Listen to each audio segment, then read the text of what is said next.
يلا بينا عشان لسه مكملين نواعم العيد. النهاردة بقى هنكمل البسكوت بس بطريقة حرفية سهلة بسيطة. ده بسكوت القمع، المقادير حصري فقط في مملكة الحلويات. يلا بينا نشوف الطريقة والمقادير ونشوف عملناه ازاي. اول حاجة هنا معايا 3 كوبايات من الزبدة، الكوباية المج بتاعتنا يا جماعة العادية اللي موجودة في كل بيت. تمام تمام. بالنسبة طبعا للسكر، احنا كل حاجة يا جماعة بنتكلم عليها على حدة. الزبدة بدرجة حرارة المطبخ، تستخدمي الزبدة اللي تريحك. انا هنا استخدمت زبدة نيوزيلندي بدرجة حرارة المطبخ. بالنسبة للسكر زي ما احنا عارفين السكر يكون مطحون في البيت. اما بقى بالنسبة للدقيق، انا هنا استخدمت دقيق سنبلة الفرات كعكة وبسكوت. بنطلع شغلنا عالي جدا، الشغل بصراحة بيطلع من الاخر. اهم حاجة الدقيق اللي انت تستخدميه ده براحتك. الفانيليا يا جماعة تكون فانيليا بودر بلاش فانيليا سائلة عشان بتدي لون للعجينة بتغيره. اهم حاجه بالنسبه للسكر بتاعي يا جماعه احنا بنخله في البيت وبنطحنه في البيت، ما بنجيبوش من بره بحيث ان هو بيكون فيه نسبه نشا، فبنعمله في البيت. تمام تمام. يبقى هنا اتكلمنا عن الزبده، سكر، الدقيق، الفانيليا. اما بقى البيض بيكون بدرجه حراره المطبخ. معايا 4 بيضات علشان البيض ما ينفعش يا جماعه اطلعه من التلاجة واستخدمه على طول علشان ما يفصلش المكونات بتاعتي. طبعا بعاير السكر بتاعي قدامكم كمان اهوت، بكوباية المج العادية 2.25 كوبايات. يبقى ال3 كوبايات من الزبدة عليهم 2.25 كوبايات من السكر. تمام تمام. لأول مرة تشوفوني يا جماعة، دي صفحتي مملكة الحلويات. نشترك في القناة ونعمل لايك فولو سبسكرايب علشان غيرنا يستفاد لو انت بتستفادي من الفيديو. اهم حاجة يا جماعة الفيديوهات تكون بتعجبكم. نكمل بقى بقية المقادير بتاعتنا. يبقى معايا هنا 2.25 كوبايات من الدقيق من السكر زي ما احنا شايفين كده. بالمضرب بقى السلك بتاعي بالعجان مفيش اي مشكلة. انا عاوزة الخليط ده يكون كريمي. تمام تمام. والسكر بتاعي يكون مطحون طحنة تمام. اهم حاجة يا جماعة احنا بنعمل ليه كل ده علشان يطلع معايا البسكوت كده حاجة عظمة زي ما احنا هنشوف في نهاية الفيديو البسكوت طلع ازاي.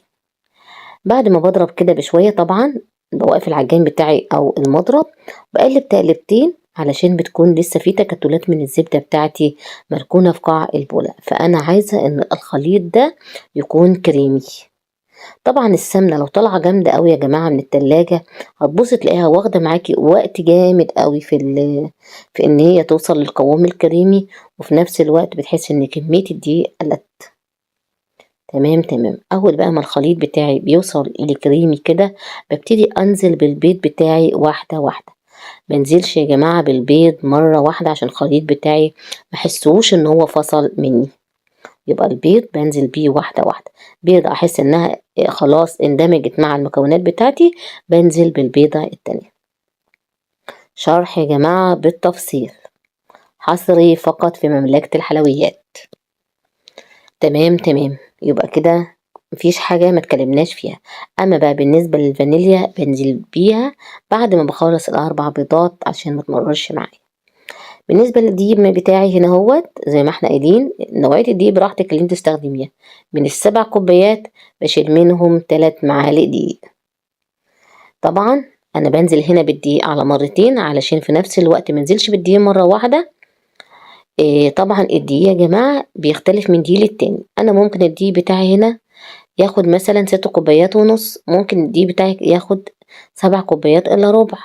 فطبعا في الحالة دي بننزل في الدقيق بالدقيق مرة على مرتين. تمام يا جماعة تمام. العجينة يا جماعة بيبقى برضو فيها نسبة تلزيق. اما بقى بالنسبة للتيب بتاعي زي ما انتوا شفتوا كده، ده مش التيب العريض قوي. بالنسبة للكيس ده الكيس والتيب من عند اي مستلزمات حلويات بنجيبهم يا جماعة من هناك. اما بقى لو انت حابة تعمليه بسكوت مكنة بنعمل 7 كوبايات ونص دقيق هنلاقي العجينة بتاعتي مظبوطة جدا على المكنة. باخد بقى واحدة واحدة كده في القمح، بس ما ننساش هنا في النص ان احنا هنسخن الفرن بتاعتنا كده قبل ما بنشتغل. بنوطيها كده علشان الفرن بتاعتي لازم تكون سخنة.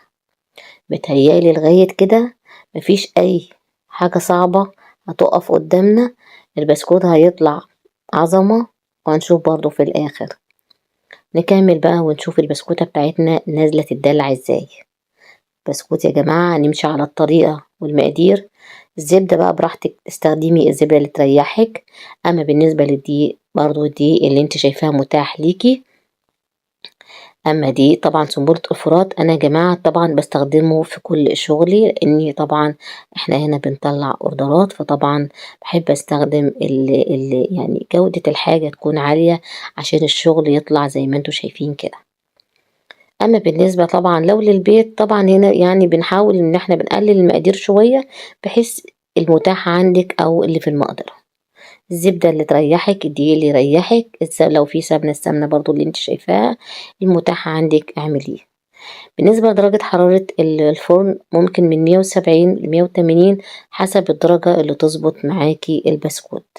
البسكوت ممكن ياخد 10 دقايق او ربع ساعة، وبعد كده نبتدي نوطي عليه 10 دقايق كمان علشان البسكوت بتاعي ما يحمرش من تحت ويبقى من فوق ابيض. البسكوت يا جماعة لازم ياخد حتى اللون الذهبي كله زي بعض، علشان البسكوتة بتاعتي لما بتطلع بيضة يعني ما بتقعدش يا جماعة كتير، ببص ممكن الاقيها رطبت. فلازم البسكوت بتاعي ياخد اللون كده الذهبي يا جماعة المحمر شوية بحيث البسكوتة ما تبقاش مبيضة. تهيألي مفيش اي حاجة ما تكلمناش فيها عن البسكوت. بسكوت طبعا زي ما انتوا شايفين لا فرش ولا اي حاجة في الفرن، بسكوتة زي ما هي، اللون زي ما انتوا شايفين كده.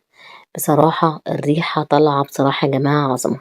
شايفين البسكوتة من ورا عاملة ازاي، من قدام محتفظة بشكلها، لا فرشت ولا لونها راح ولا اي حاجة. قرمشة طبعا، ريحة مفيش كلام، بجد يا جماعة عظمة زي ما انتوا شايفين كده. نمشي على الطريقة والمقادير علشان تطلع معايا البسكوتة زي ما انتوا شايفين كده.